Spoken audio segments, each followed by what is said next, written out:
Today, we're going to take the Zpacks camp shoes and try to make them just a little bit more comfortable so when I walk around camp, the rocks don't poke me quite so bad. To do that, I'm going to take this thin 4mm pad from Gossamer Gear, which I currently use to put underneath my air pad when I camp, so I have a little more resistance to popping. This one has seen some better days. As you can notice, I've got it kind of chewed up here, and I've used it a lot. And I don't want to sacrifice the whole thing, but I think if I cut just a little bit, I'm going to be able to put that inside here, glue it in there, and then I'll have just a touch more foot protection without adding a little bit more weight. Because I want to keep the light weight that I have, but I want to make them just a little bit more comfortable. So let's see if we can get that done.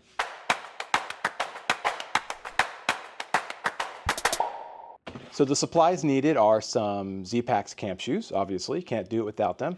And I have here this foam pad, which is the 4mm from Gossamer Gear. You could use another type of pad, or I know some people have even put in some wool. They've gotten kind of like that wool felt from Amazon or someplace, and they cut it to size. That's a great option. However, that does add a lot more weight. So this should work pretty well. And then I have some Gorilla Glue here. Now I researched what type of glue will actually work to attach this to these two different type of materials. I'll put it on the screen so you can see the type of materials they are.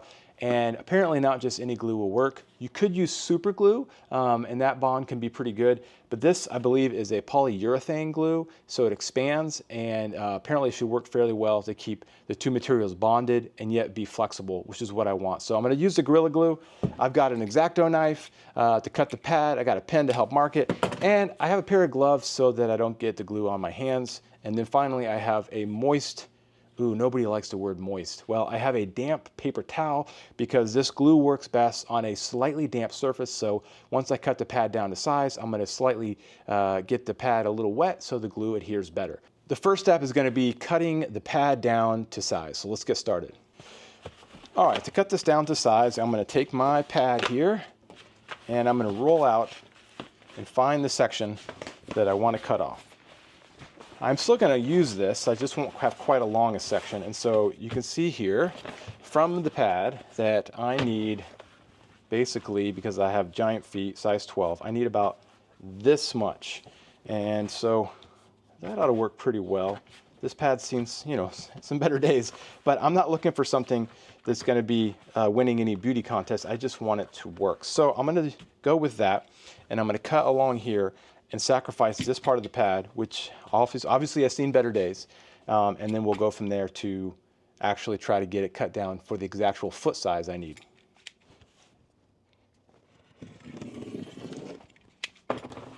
All right, so let's get rid of the extra pad that I don't need. And as you can see, I have a fairly small piece of pad here that I ought to be able to cut 2 feet sizes from. All right, the next step is going to be to actually cut out the foot pattern from the thin pad. So I'm going to lay my camp shoes down here and I'm going to use my pen to just kind of trace around where I'm going to cut, and knowing I'm going to need to go a little bit on the inside because there's stitching here, and so this pad needs to be slightly smaller than the external pad here. But this will at least give me a nice start for how big I need to have this pattern. Okay, I have the first one done. Now let's go for number 2. Great. All right, you can see here the pad. I have the outline done on here. And boy, my feet look really giant like that. Now keep in mind, I'm going to cut with my knife about 1/8 an inch on the inside of this, so that, as you can see, it fits inside the stitching. We have some stitching here. So I'm going to do this freehand, and it's not going to be perfect, but it's going to work just fine. Let's give it a try.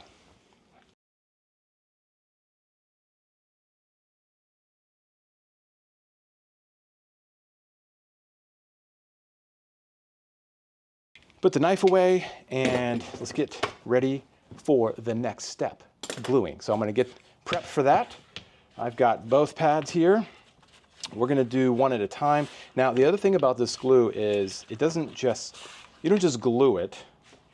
You actually need to press something down on it. So what I need to do is find a couple heavier items. So I think I'm going to use just what I have around here. I got a socket set, and then I actually have this kind of heavy battery that's one of those Goal Zero. So these are what I'm going to use to just kind of press down and be my weight to help keep it bonded. And this glue will be pretty good after a couple hours, but it takes a full 24 hours to cure according to the instructions. So we'll see if this works. Let's give it a try. Gloves on. Now my fear here is that I'm gonna end up getting glue kind of over inside. I just don't want to get glue on this, this ripstop nylon if I can help it. So here's my damp paper towel, and I'm going to wet the inside here because I'm going to apply the glue to the shoe side, not the pad. Okay, so I just have a little bit of water in there. You can see, not a lot. I've actually never used this particular glue, so hopefully this works pretty well. I may actually use my finger with this glue and try to smear it around a little bit because I think that will help. Again, if I can, avoid as much as possible getting this on the other material. And so that's what I'm going to do. I have a little bit on the Lycra, I can tell. But I'm going to just do this now. I'm going to put it on my hand. There we go. I can smear it on the inside. And I feel like that is looking and feeling pretty good. All right, I'm going to take this glove off so I can actually show you. See what it looks like in there? Nice smearing there. So I don't know if you can see that, but there you go. So I got a little layer there. And now I'm going to take this. I'm going to put the heel on first. And then I'm going to unroll it. The heel is on. I'm going to roll it on the inside here.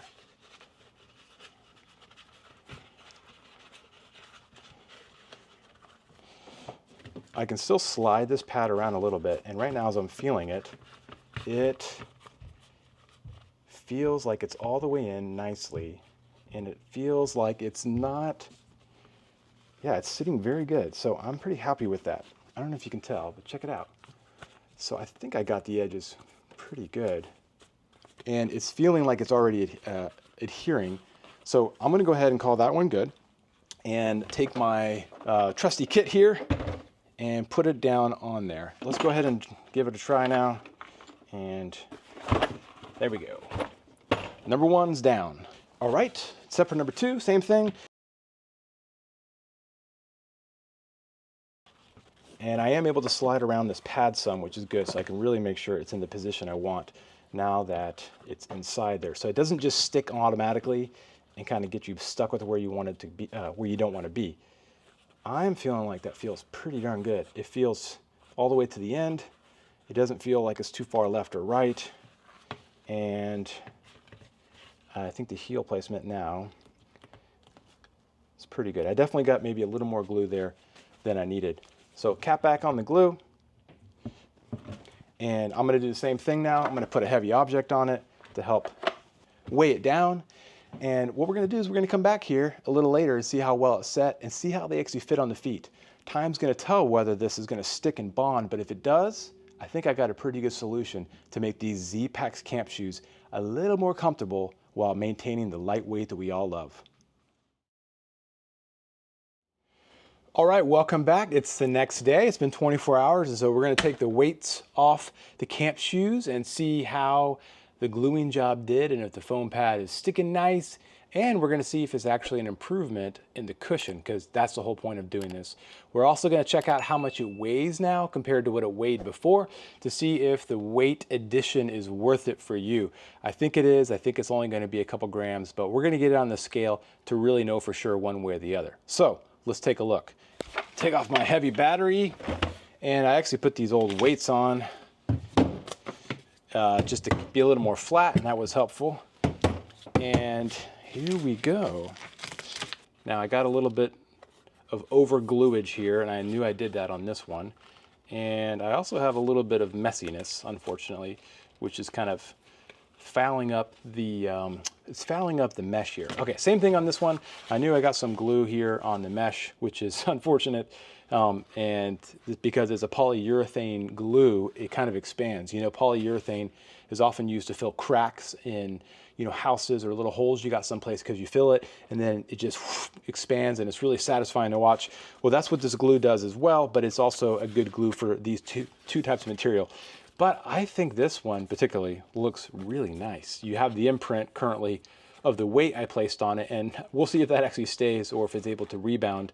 But besides the messiness, I'm thinking these are great. They're still able to be rolled up and they feel really nice. So here's what they look like.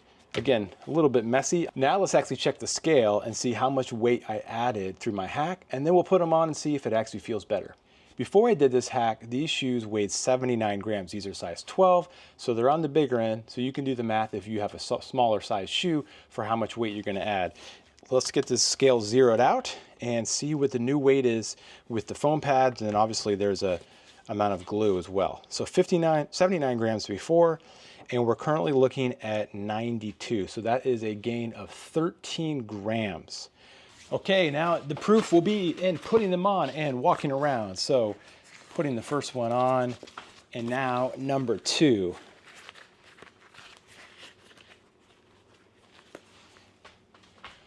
Ooh.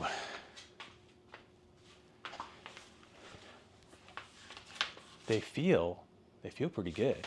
I mean, I can already tell they got a lot more cushion to them. Let me walk around though and actually go try it on some variable terrain to see how they do. Okay, I'm here in my front yard and it is just mulch beneath my feet. So I'm just gonna walk around in the mulch and see how much I feel it. I did walk around before with these on in the mulch, and every once in a while you could feel some prickles. And so now we're gonna see if I can feel just a little more comfort, because that's the goal of this whole thing. Let's see. All right, I'm walking here, and I will say, you can hear the leaves crunching beneath me. This is way better already. Now I'm gonna walk on a couple rocks just to kind of feel what that's like. And I can feel the ground for sure. I mean, it's not like I have these super cushy shoes on, but there is definitely a marked improvement in how much cushion I have underneath my feet. Well, there you have it. For a very minimal weight gain, I feel like these are improved by about a factor of 10. My barefoot grips the foam a little better. I have a lot more protection, and I only added a few grams. That's a win in my book.